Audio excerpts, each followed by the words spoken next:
Hi, this is Tom Blodgett from Jende Industries, and today we're going to sharpen a Jende reed knife on the Wicked Edge precision sharpener using Chaucera stones for the Wicked Edge. First thing you need to do with the reed knife is mount it into the clamps on the Wicked Edge.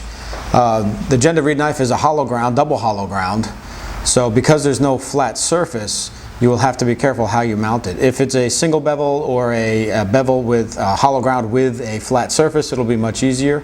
You'll use your depth gauge and put it in. Now, because of this being hollow ground, we really can't use the depth gauge. First, you got to open it all the way up. This is a thick spine, so give it some space. Now, if you were to use the depth gauge, the short one, it's kind of deep inside here.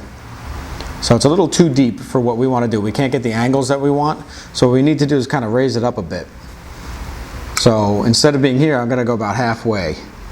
So more here. Make sure I've got a good grip on the blade. You can center that. It doesn't have to be one forward or all the way back. It shouldn't be all the way back. Centered is good. Just kind of eyeball it. And you're going to tighten the top screw. Okay, don't tighten it all the way yet. Then you want to check to make sure that you have symmetry here. So you've got to eyeball this. There's really no way to do it. Just check the blade, see if it's standing 90 degrees, which seems to be. Then tighten that top screw. It's already, there's some movement, but it's quite sturdy already. Then we're going to come in and tighten the bottom screw to shore it up real good. Get it nice and tight. Don't over tighten it, but just get it tight. And this is not moving, all right? Okay, I have the modified arms here, which are available at Wicked Edge. Everything will be the same, that what I say when sharpening, so nothing really changes here. All right, so we've got the knife mounted, and the next thing we're going to do is set our angles.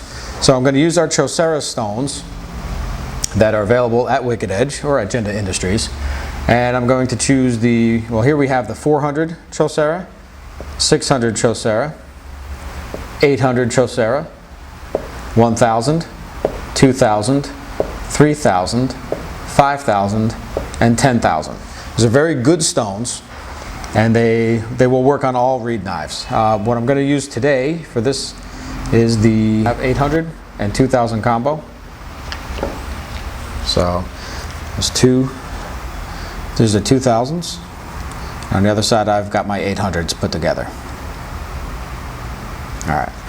So first thing we want to do now, this is going to be made into a right-handed reed knife, and if you've read my book on sharpening, then I usually do, in this case, the front edge of the knife is my left hand because it's upside down, so this is the side that you're going to scrape away from you if you're right-handed. So this side will be the smaller angle, and the right-hand side will be the larger angle. So we're going to just basically set the two angles on the arms. I'm going to put my 800 on here, and what I want to do is bring in as close as I can get it without hitting the clamp. So it'll be different on every knife. It'll be different. It's just a matter of eyeballing it up. Make sure you can see some light between the clamp and the stone. There it is. And I've got this set at the 20-degree mark right here for this particular knife. Again, this is going to be more the flat side. Okay. Now, rather than 20 and 20, that'll create a more symmetrical V. We want to offset that a little bit for reed knives. So what I'm going to do is take 20 here. I'm going to add 5 more degrees to make the right-hand side 25. Now, if you've read my book on sharpening, there's usually 2 angles on this side. Because we have precision and clamping and there's nothing to worry about, over time, it's really not a big deal because it's repeatable. You don't need the second angle on here. You just use a larger angle and you just create an asymmetrical edge. And the thinning out will happen much easier because you have precision over time. So I've got that set to 25. And again, just make sure it clears everything. So 20 on one side, on the left side in this case, and 25 on the right side, and that will make my right-handed reed knife. Okay, so the knife is now clamped. Our angles are set. Again, we have it set up for the asymmetric angle. And we just need to wet the stones. Now these do need to soak a little bit. They're not splash and go like the Chaptons are. So I just use a little spray bottle. You can put them in a small pan of water, a very thin layer of water. You don't want to get water into the holes because it actually creates like a suction when it's going up and down on the rods. So just a little bit of water, that's all it needs, just to get it started. And normally I would let these soak in, again, a shallow pan of water or a cup or a plate for 2 to 3 minutes. That's enough really. But this is pretty much good to go. And we'll wet the other side later as we move on. Okay, a little bit more water. Be careful, the knife is face up. It will get you once in a while. It shouldn't get you twice. Okay, slip our paddles back on. Now, just like sharpening a regular reed knife without the wicked edge, we're going to start with the back side of the knife, the side of the knife that faces you as you scrape. Okay, so this is the back side, because this is the more important side to get that angle, that lift angle, so that it will scrape better. Okay, so we're going to start here. The premise is the same. I like to start with some scrubbing, up and down, very light. You don't have to use a lot of pressure.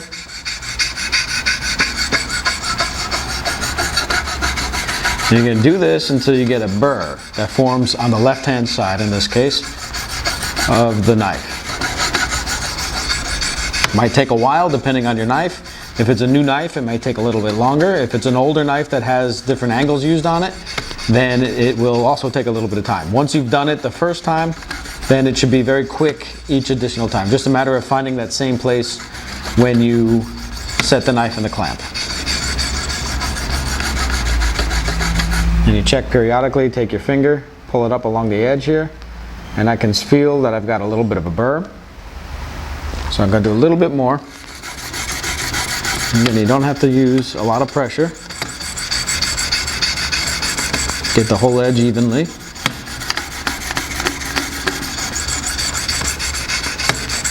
Especially the tips. Okay. I've got a nice burr formed here. Now what I'm going to do is do some sweeping. Now you can sweep and pull down towards you, or you can sweep away from you. Either way is fine. I tend to sweep away from me.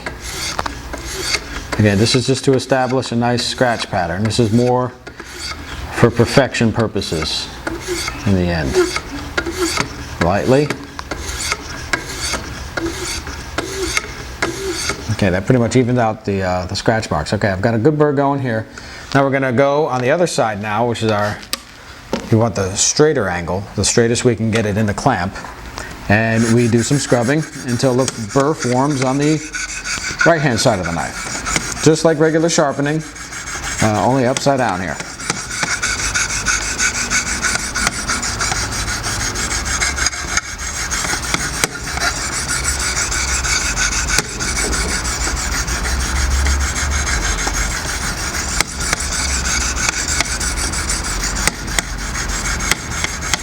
Okay, give it a feel. Okay, I want to do a little bit more. The burr is a little bit there. I think I need a little bit more.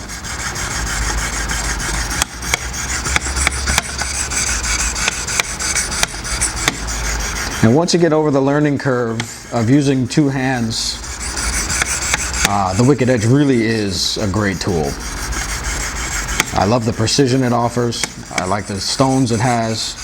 So everything about it is really good. Especially if you have trouble with reed knives in general, sharpening.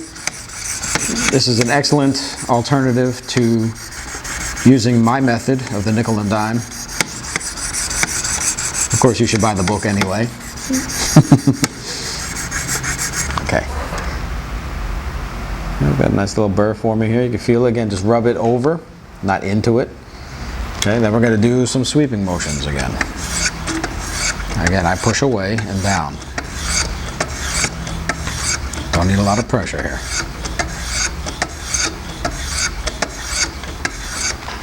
Okay, there we go. Now I just want to clean this up a bit because there is a burr.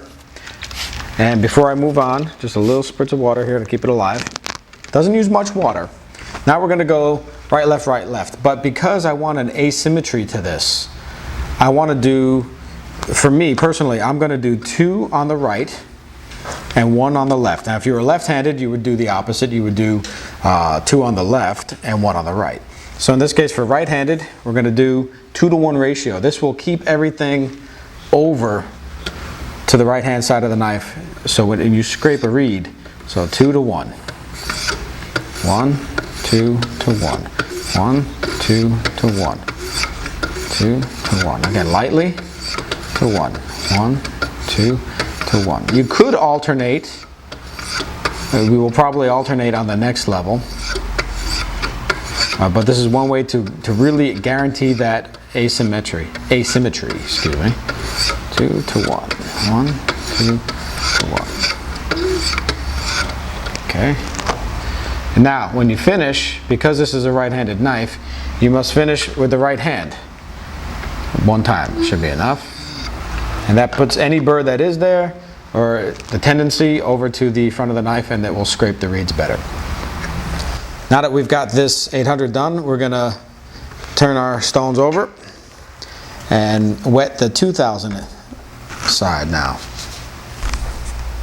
Now these stones are pretty consistent as far as their thickness, so the angle should be about the same. For most people it's not a big deal. For me, I OCD it, and I do recommend you do as well. It's not very difficult to be OCD. And you get an angle cube of some kind. It doesn't matter what kind. A digital angle cube works, and I'll do a quick demo on that. I won't adjust my angles here. What we're going to do is, if you don't have one, this is what you would do. But if you have one, you can micro adjust or just adjust, and it would be a lot easier for precision and consistency as you go through several grits. But today we're just doing 2 to get it sharp. So these are pretty wet already. Wet enough. Put them back on. Okay, now if you had the angle cube, you would have checked on your 800 level. You have the angle already, and it just kind of hold it there, put it in the position here, and it would read, in this case, turn it on, zero it out.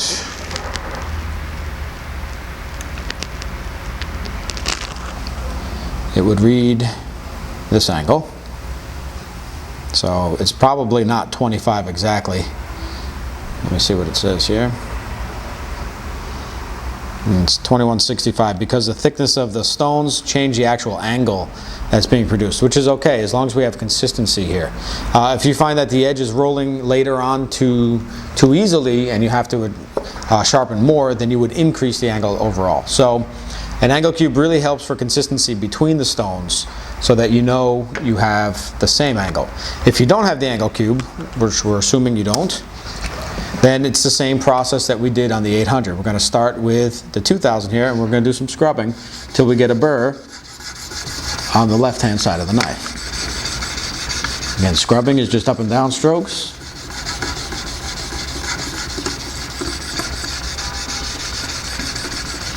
If you have the same angle and a good thickness of stones, it shouldn't take very long at all.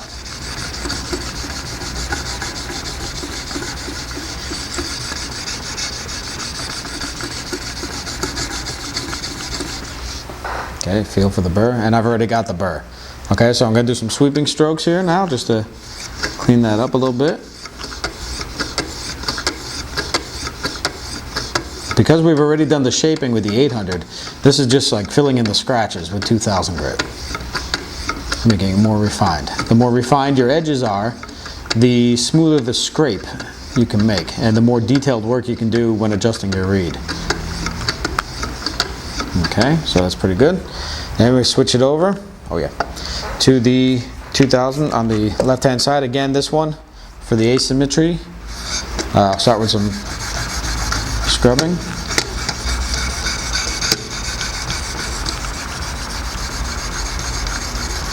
So you get a burr. It should be fairly quick.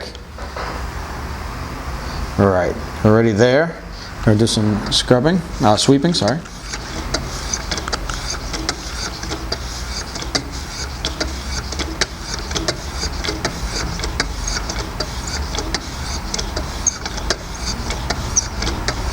I'm doing 20 here, not 21. So it's, as long as you feel an indication of a burr on the other side, you know you've got it. So now we're going to do again the 2-to-1 ratio to create that, to keep the asymmetry. Again, sideways a little bit because it is right-handed.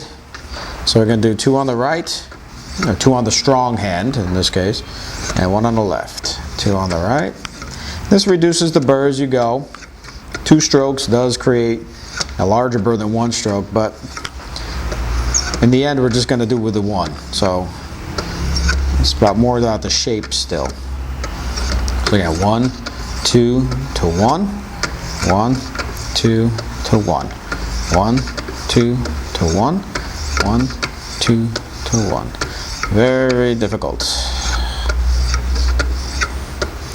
Okay, when you feel you've done that enough, and it shouldn't be too many at this level, because you've gotten the bird again. Everything's the same place as it was, so there's absolutely 0 movement. That's what makes it so fast. You're going to finish with the strong hand, in this case my right hand, with 1 stroke. So I'll do 1, 2 again, 2 to 1, and that puts the burr on the other side here. And we want the burr on the left hand side. So 1 stroke, very light, finish it, and you are ready for adjusting reeds.